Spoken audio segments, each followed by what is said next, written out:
Hi, this is Savannah, and I will be talking through my Exam 2 presentation. So I found 4 videos of speeches. 2 of the videos were on gun control, and 2 of them were pro-gun. The first video, Obama gives a speech on how we can do little things to better control gun violence, and he said, if we can use our fingerprint to open our phones, why can't we do the same to own a gun?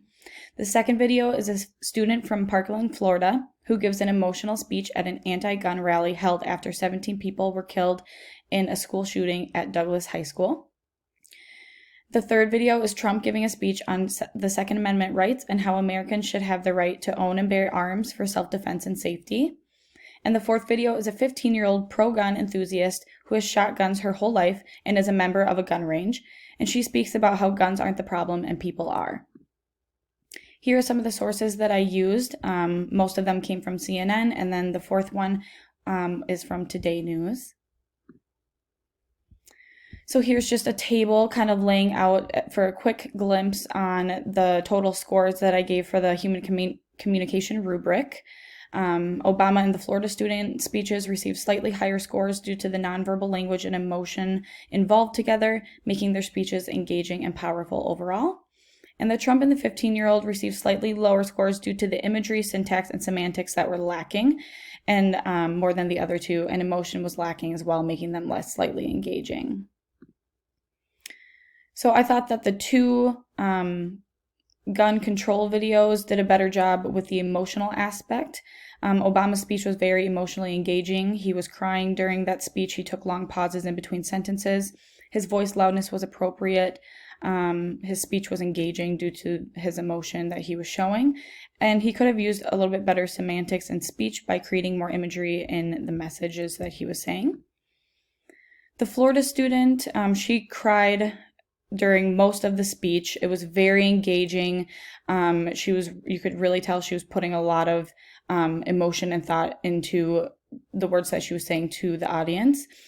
She used appropriate pauses in between sentences. Her nonverbal actions, she had hand gestures, pulling herself into the podium and putting her head down. Her speech was very organized, and her articulation and pronunciation was very clean and audible. She used great syntax and semantics by how her sentences were flowing and imagery being utilized by stories she was telling. And then I thought that the 2 pro-gun videos did a great job behaviorally. So the Trump speech was very formal. He used clear, concise, and formal speech. He used appropriate voice and loudness, articulation, and gestures and organization. He articulated the meaning of the speech and used relevant details. Semantics could have improved by using more vivid imagery, and his nonverbal body language was proper, reserved, but used slight hand motions with a lot of his words and phrases. And the 15-year-old girl, her behavior was also reserved, professional, and straight to the point. She used relevant data to back up her facts. Her voice and loudness could have improved, but speech was formal, and sentences were organized well, and the phrases flowed. So some of the nonverbal body language, like I was mentioning before, the Florida student did a great job with that. She used a lot of nonverbal language with her facial expressions, her emotion in her voice and in her face, her hand and arm gestures. She put her head down during pauses of silence, and she pulled herself into the podium. And then the 15-year-old girl, her facial expressions did not hardly change in her video, and she had very slight hand gestures. So critical thinking that was observed, it was apparent in the Obama and Florida student videos that they were using critical thinking by the extent of their speeches. You could tell that there was a lot of thought behind them, and that they did research and they were well knowledgeable on the subject. Both used previous incidents relating to gun violence and talked about the mental health of these individuals and motives that were involved. And then particularly in the 15-year-old pro-gun speech, she used statistics that she had clearly done research on to present the information. She talked about previous mass shootings, incidents, and evaluated them. Both Trump and the girl talked about their knowledge of the Constitution and Second Amendment, and both utilized critical thinking in their speeches. Interpersonal communication.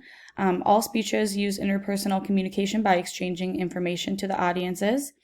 They used facial expressions, form of voice, and body language to exchange this information to the audience.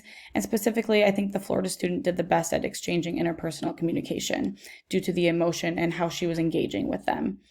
And this was due to the uproaring responses she received from the crowd that she was speaking to. And as a conclusion, anti-gun speakers did a better job of engaging the audience.